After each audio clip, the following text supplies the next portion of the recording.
Welcome to the Counselling Armchair, hosted by Counselling and Psychological Services at RMIT University.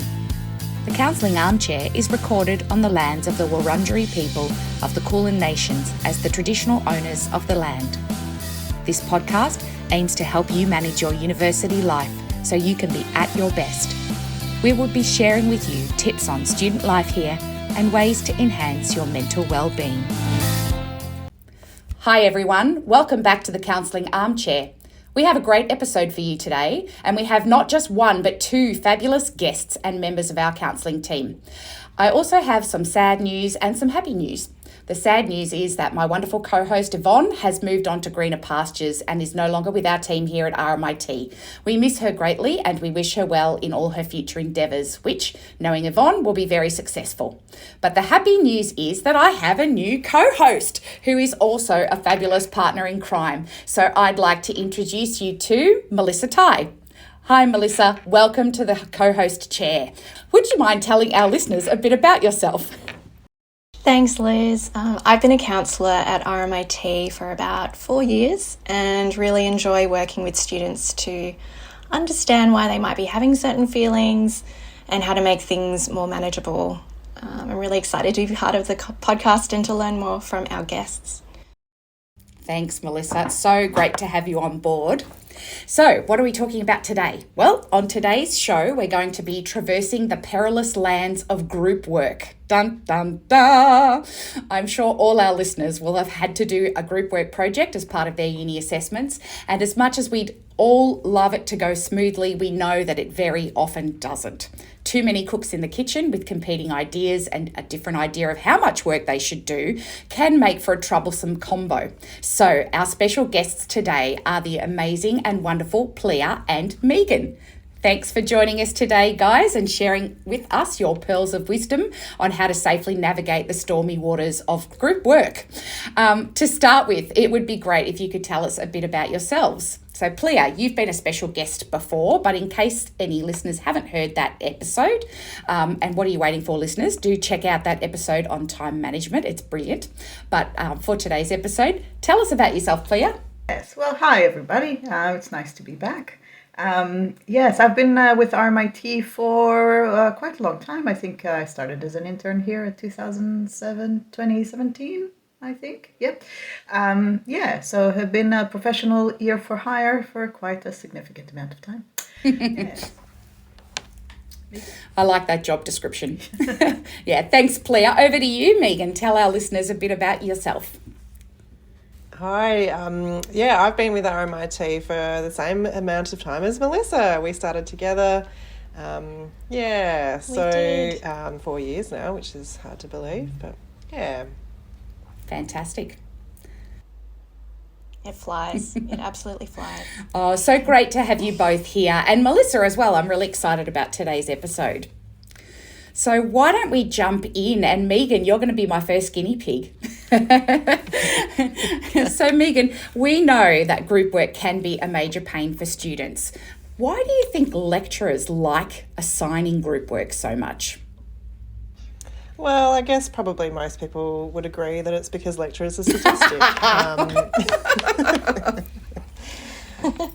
But no, seriously, I guess group work is one of those things that sort of is a job preparation, really. It's preparing you to be out in the workforce and how to work in a team, how to coordinate things, project manage, all those sorts of skills that that group work helps you to train for.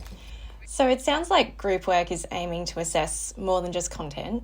So what's your take on what is being assessed with group work? Yeah, well, I think the main things, like Megan said, would be, the professional communication skills. They would want to make sure that students can, build up on their communication skills to be able to communicate out in the wild, or out in the in different jobs and professional environments that are out there. So an additional thing is they want to see that students work well together, so have good interpersonal skills to be able to kind of like take a project from start to finish. and also some leadership and project management skills, because to bring a group assignment together, there are lots of bits and pieces that come together there, so that to be able to do that from start to finish, and also some critical thinking skills to kind of like be able to flush things out together. And I think it's quite visible when a group project works well in terms of the the end product. Usually you'd see kind of like a cohesive product that flows, and not kind of like copy and paste situation where people kind of put stuff in there. So it is quite kind of, you can see it if a group work goes well or not. So I think that's what the lecturers are kind of looking for and hoping for, and they kind of, the mind frame is kind of like, you're out to fend for yourself. You gotta find a way to make it work.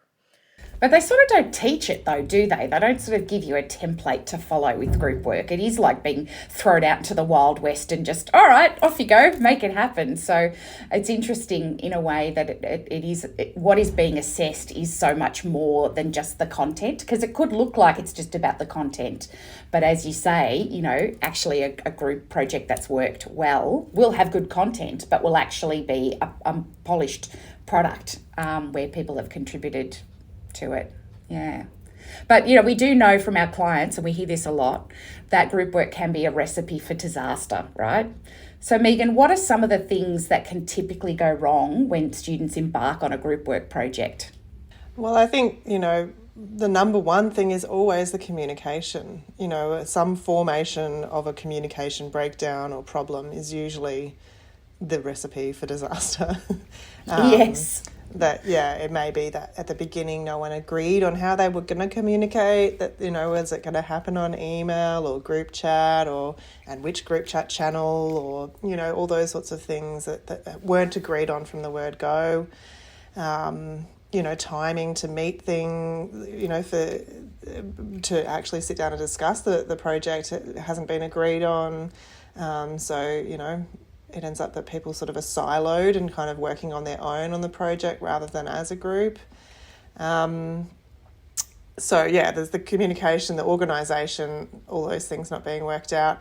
And then a bit like, Plea was saying, that sometimes it can look like a whole bunch of other, random people's work smashed together. So the project doesn't really flow. It doesn't have any cohesion. It sort of looks like people didn't work together on it. It looked like people worked on their own, and then they just stitched it together afterwards. That's right. Yeah.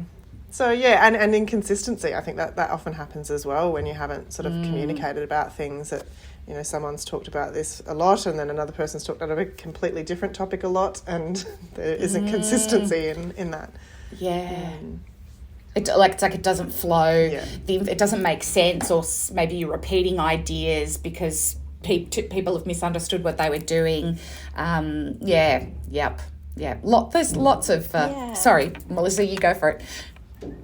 No, I was just going to say, I feel like one of the things that often doesn't get talked about in group work is each person's role. True. And there's usually someone who kind of steps up as the leader, but that's not really assigned a lot of the time. And so there's a bit of a tension between, I feel like I need to kind of pull the group along and lead the ship, but also that hasn't been my official designation.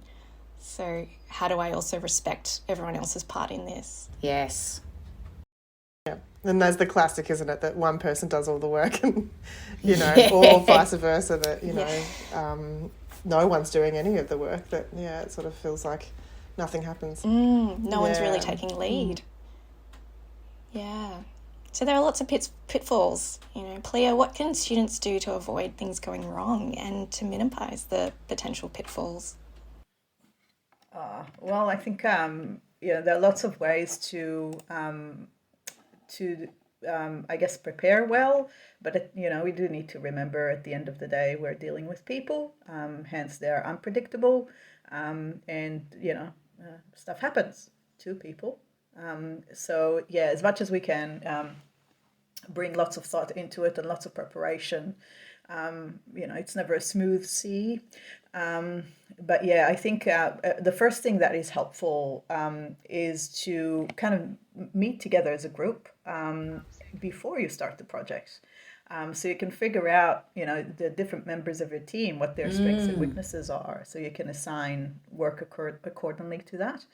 I think there's also needs to be a conversation about the expectations, because people come into the assignment with different expectations, right? I mean, if you can think about a situation where our person is like an excelling student, and they do nothing but sleep, breathe, and study, they expect that other people would do the same with this group assignment. Well, someone else might be just looking to pass, and knowing and understanding that ahead of time is really helpful, to say the least. So kind of like setting up expectations, setting up group rules or kind of guidelines of how to work together can also be very helpful.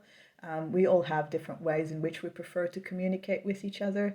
If, let's say, one of the people in the group is really, behind on their studies and they're quite anxious, and their email is something that they just can't bring themselves to look at.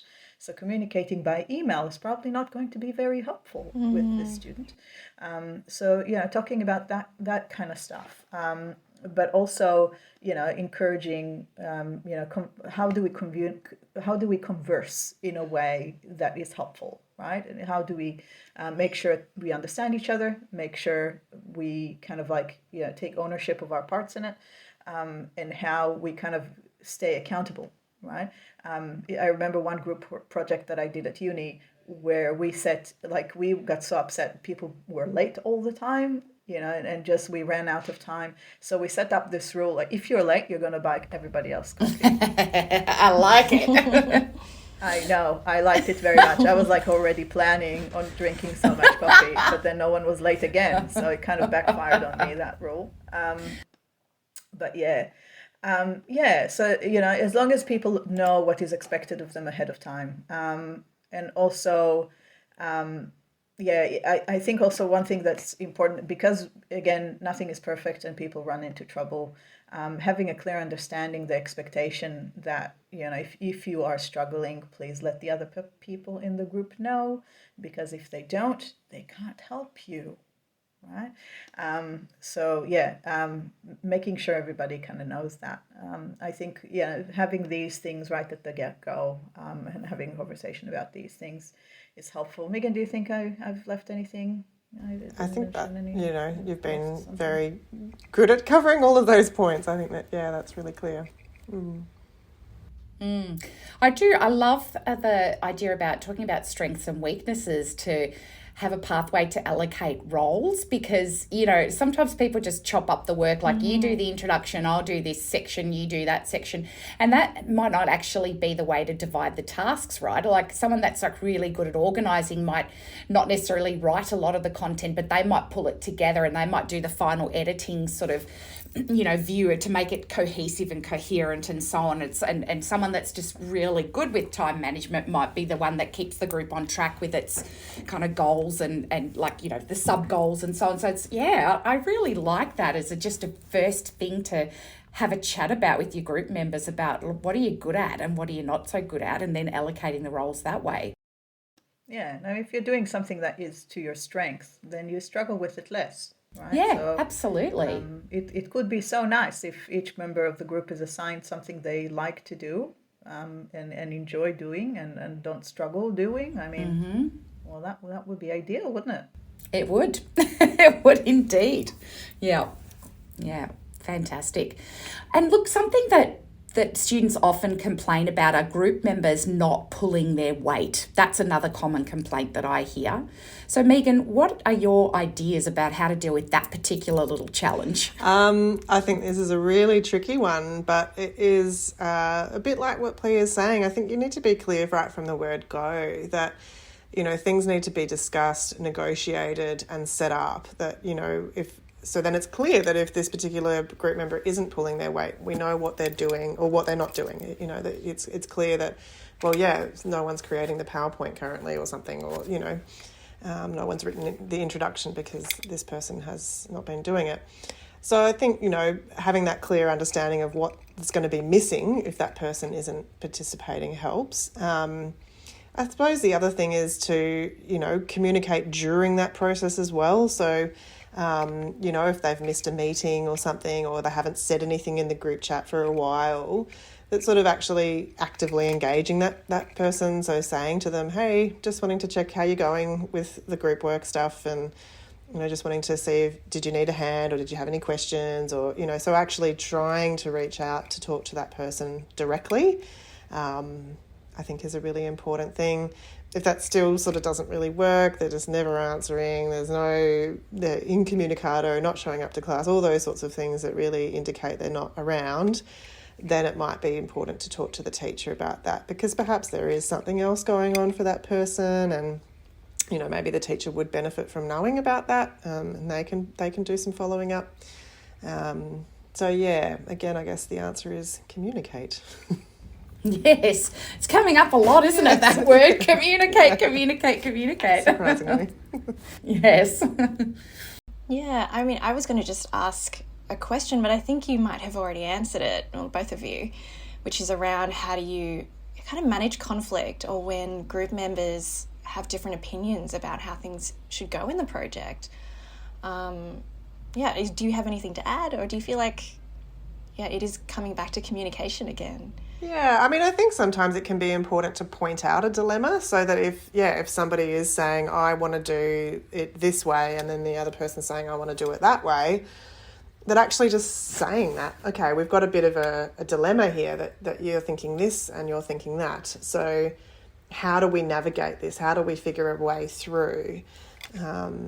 Rather than sort of, that barrage of like, I'm right, you're wrong kind of thing. It's actually just going, well, we've got a difference of opinion here, then let's talk that through. How do we navigate this?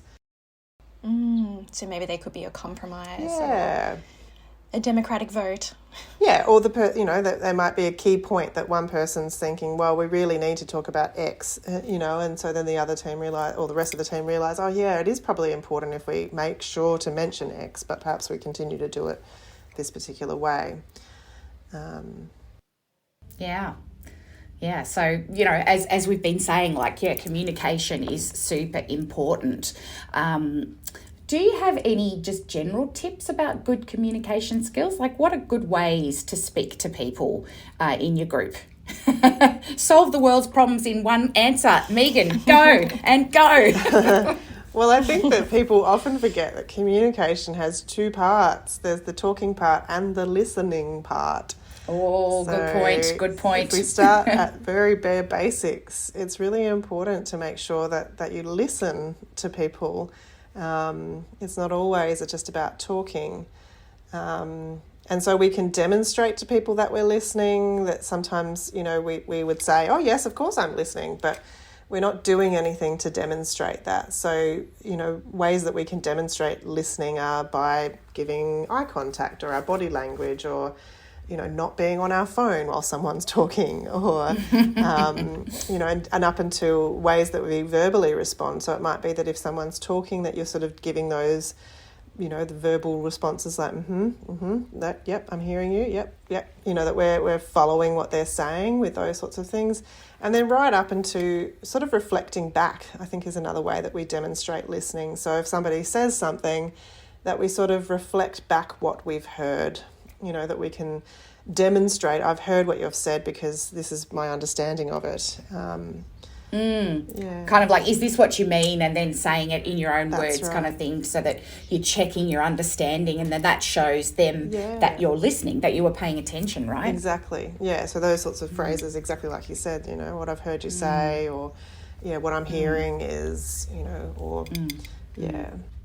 Sounds like. That's another good one. We're having a giggle because this is our bread and butter, right, as counsellors. We do this listening skills stuff. Like, it's a very core part of communication in counselling, but it's funny to break it down because it doesn't always happen out in the real world. No. That, as you said, people forget about the listening part of communication. They just focus on the talking part. Yeah, or there's a phrase that, you're listening to respond rather than listening to actually hear what the person's saying. Yeah, true. True. Yeah. So I guess what are ways that maybe people can be a bit more assertive? So we've heard more of the listening side, now the talking side. How can they kind of get their message across, you know, kind of respectfully, while also hearing the other person? That's for you, Player. Over to you, Player. This is usually Megan's kind of thing, the assertiveness thing, but that's all right. I'll try to answer that. Well, I think the main thing about assertiveness, it's a communication style, right? And it's a learned one. It's not something that we're born good at, right? So I think practice makes permanent when it comes to that. But we kind of need to think about, it's not about what we're trying to get out of this. It's more about what we're trying to convey, right? And that's where we kind of put the emphasis on, like, what is the message that we're trying to put forward, and what's the best way of doing that, rather than how can I get the best outcome for myself. We kind of need to let that part go, right?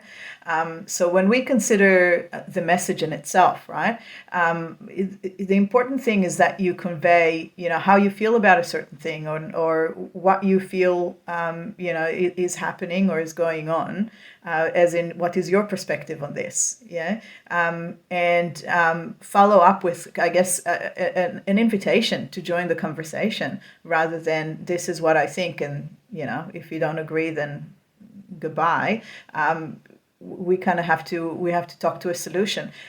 So I think a good structure of a sentence like that might be, starting off with an I statement to make sure you're talking about yourself and no one else, right? And stating how you feel in this situation, or what you think is kind of going on, and following that up with, like, I think, potentially I would like this to happen next. What do you think about that? So kind of opening that up to a conversation, and being it a mutual piece, rather than just very one-sided. I think a lot of people mix up assertiveness and aggressiveness, and I think they think assertiveness is actually aggressiveness, which is just to be the loudest person in the room and the most dominant and powerful person in the room. And I don't think that's what assertiveness is at all. As you've just said, assertiveness is about inviting a conversation so we can collaborate on this. Yes, holding my ground. Yes, saying this is what I think and owning that, but not getting into upping the conflict or upping the aggression. It's actually a very not aggressive way of speaking, right?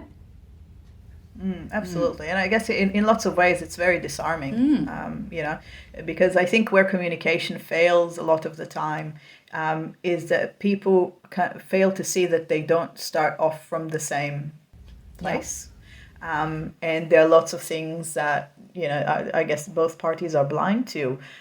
So if, I guess, you start the conversation by kind of really talking about your viewpoint of things, and your reasoning for things, it's very hard to come back at you in an aggressive way to Absolutely. that. Of course, people will try. Some people will try, and some people would be successful, unfortunately, but at the same time, I think, it invites a certain vibe. It invites a certain response.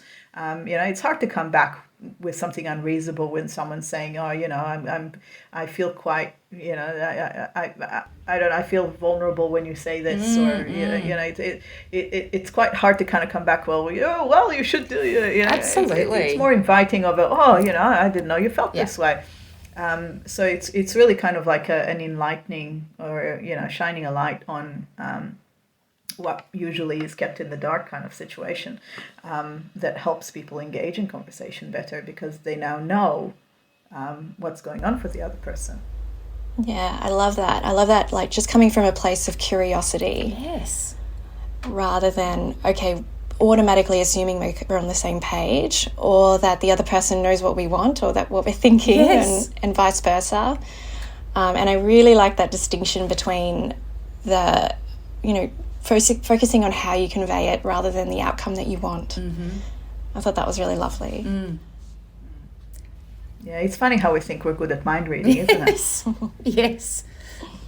We're really bad. I know. It's so bad. And I think the thing with, like, when you come at it aggressively is that it just triggers defensiveness, right? And the minute that you get defensive, you counterattack, and then all of a sudden you're both like throwing grenades at each other, and not much real communication is happening at all. So the way that you speak is so important, you know, with this intention of let's understand each other better and let you in, rather than expecting you to read my mind, but let you in on what I'm feeling and thinking in this moment, and let's collaborate on a solution here. Yeah, absolutely. I think it might be also kind of important to note here that we do come across situations, you know, in the counselling space where people talk about really harmful interactions that they've had with group members, you know, even some that would amount to being bullied or feel assaulted or targeted, and there are resources around the university for people to reach out to if they do feel unsafe in that interaction. So it is important to let everybody know that the Safer Community is a good resource to have a consult with. So if you feel like you're being targeted in your group, or if you feel like you're being bullied, and maybe you're not, you're unsure, or is this really happening, or is this what it is? You're always free to make contact with Safer Communities, and they can advise you. They can help you kind of talk through this and understand what is going on, but also they can kind of offer up any remedies or inform you of your options to help you to plan out your response. That's a really good point. Yeah, they're a great resource. Yeah. Megan, would you have anything to add to the assertiveness piece, since Plea said that's sort of your that's your baby usually? Yeah, I mean, I think it's probably, Plea's covered it really well, and I think it is, like Melissa was saying, the curiosity is a really big part of assertiveness. It's just sort of seeking to want to understand, that's, and particularly, essential for conflict management, of just trying to understand what is the problem, what is the conflict that we're having, that, sometimes it might seem obvious that we just have a different opinion, but other times it just is a conflict about how something's being done rather than what we're doing.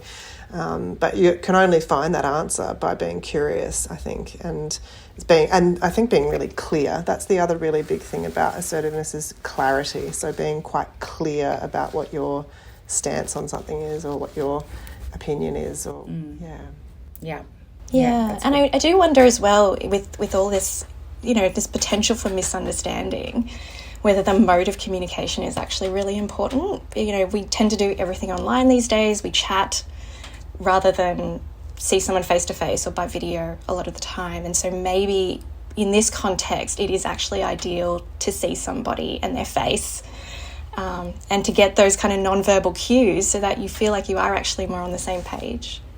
I think that's a really good tip, because I think text messages can sound like quite different to what the intention was when you wrote it. Like, someone can read it and go, oh, this sounds quite aggressive to me, and maybe that wasn't the intent at all. But when you're together in person and you can hear tone of voice and eye contact and all of that sort of stuff, you can interpret much better what the meaning is behind what people are saying, and have an opportunity to clarify, what do you mean? Tell me more about that. Help me understand that better. Absolutely. And a funny tidbit, I think, there were lots of people were talking about this stuff, when the pandemic was happening. They're just, in workplaces where people joined during the pandemic and have never met their team members. The cohesiveness in the groups was really affected by that. So we are humans. We need connection. We strive with connection, and we get attached. And when we do feel attached to the people in our group, it's much harder to let them down. So once we have done that and we've built this connection, it is a recipe for people working better together than having no contact. If you're just disappointing a face on a screen, it's a very different feel to someone who's you've had actual contact with. Or if it's just a text in a chat and they're not even a real person in a way. Absolutely. Absolutely. Yeah, I think that's such a good point. It sounds like what people should do is like go out for dinner or lunch or something together and just hang out socially a little bit, because sometimes you get put into groups with people that you don't know that well, right? So, you know, having that sort of being on the same page and that cohesion could be really good. Yeah. Absolutely. Get to know each other. Yeah, and I think we've already covered this question that I was going to ask, which is about what you do when you're trying to communicate but you're being ghosted. And Megan, you know, you mentioned about, you know, reaching out, and then if you're not getting any response, that you can have a chat to the teacher about what your options are. But what about if you're the one that's doing the ghosting?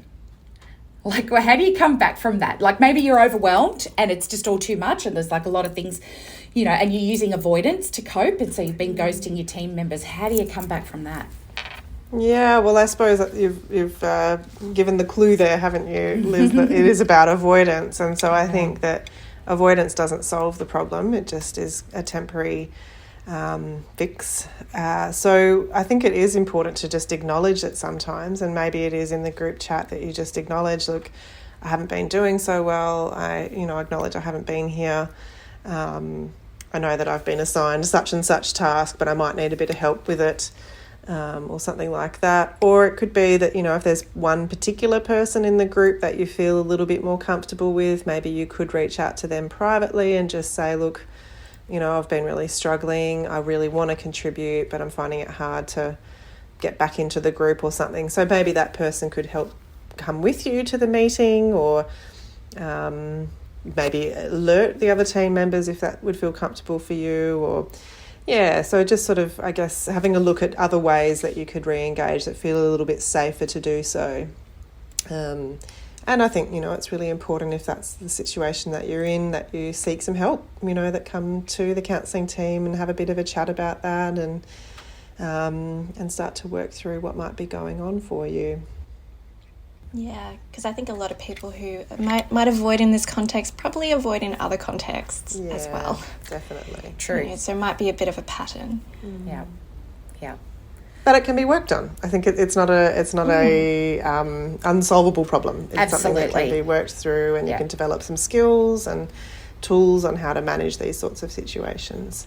Yeah, I think. Yeah, absolutely.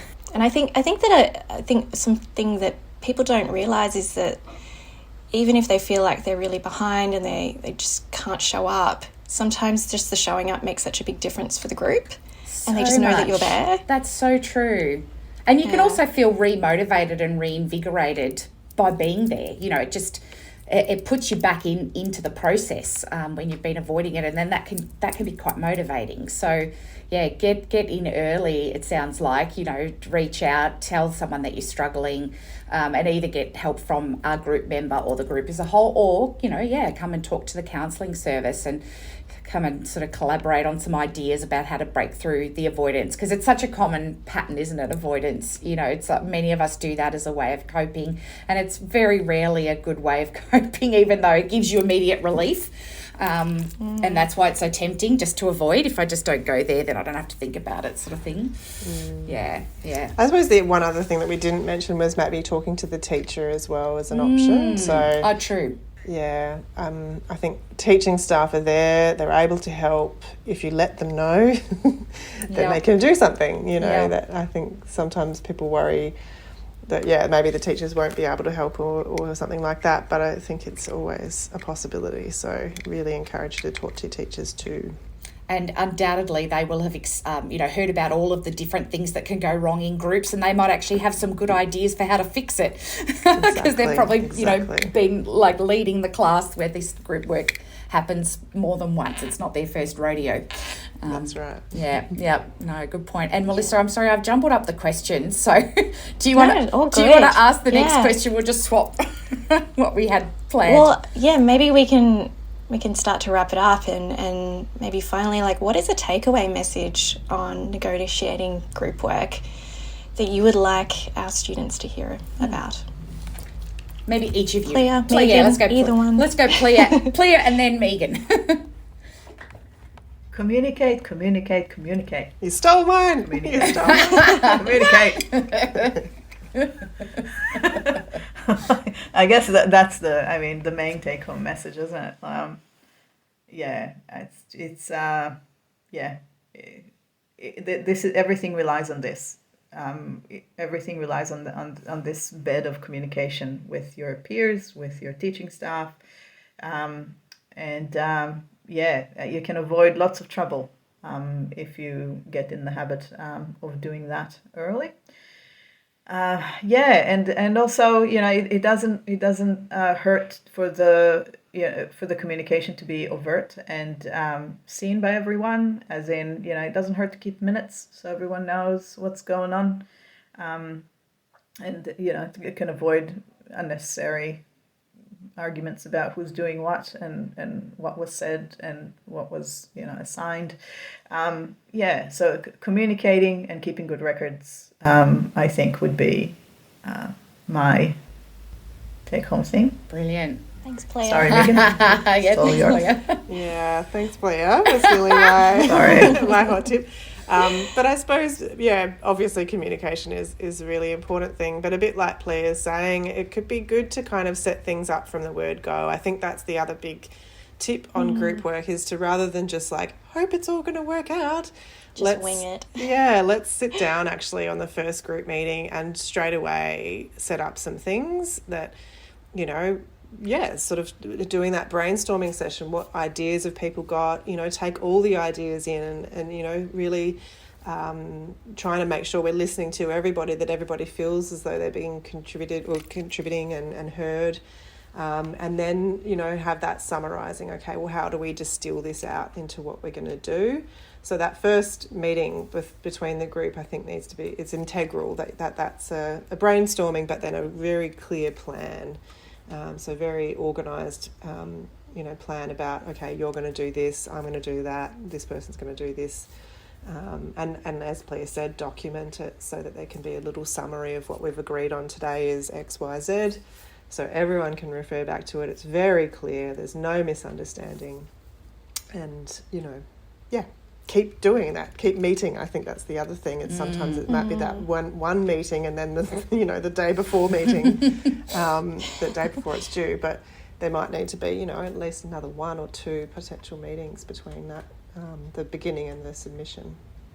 Yeah, and maybe you book those in right at the start so everyone can put them in their diary and know that they have to commit to those times when you're going to catch up with each other and see where you're at with the project. Yeah, and make it easy. Make those meetings in person. And in person, yeah. Yeah, so make it easy. Put it just before class or just after class or something like that, so that it doesn't make it difficult for people to attend those meetings. Yeah. Yeah, that's a good tip. Yeah, so it's the communication, but it's also organisation and planning is also really key, isn't it? Yeah, definitely. And I like what you said earlier about setting those group rules and expectations at the start, because I think that often doesn't get talked about in that first meeting. No, it's usually just focusing on the question they're trying to answer in their assignment, but it's actually about how do we work in this group together. Yeah, because people aren't thinking about those skill sets that are actually being assessed as part of the group work. They're focusing on the content, but there's all that other stuff, isn't it, about how we collaborate and respectfully work with each other to create a seamless finished product kind of thing. That doesn't really, I don't know, it's been a while since I was at uni, but I don't remember them telling us that was part of the group work. You just get given the topic and you have to create this product. And so it's no wonder that people are focused on the content only and not thinking about this other stuff that's actually so central to effective group work. And I suppose that's the other thing, is remembering the point of the group work is often about this. Yes. It's not always just about, what we're trying to communicate or present. It's actually about getting along together and working together. So use it as a practice. So practicing your communication skills, your assertiveness, use uni for what it's there for, to learn. Yep, absolutely. Well, thank you so much, Claire and Megan, for joining us today and for sharing these great ideas about how to navigate group work. Hopefully, if you can anticipate what could go wrong, then you can deal with it more effectively. Group work can be really stressful, but it can also be enriching Collaborating with others is something we have to do in every profession, so it's a good skill to develop. Thanks for listening today and taking a seat in our Counselling Armchair. Thanks for joining us today on the Counselling Armchair. We hope you enjoyed today's episode and learned a useful thing or two. Have a great week, and just remember that life can be amazing. See you next time. Isn't life so amazing? Sometimes it can get crazy, but hey, that's okay. We've got another day to make mistakes and say sorry. There's no sense in our worry, 'cause all we can do is try our best to make it through with love.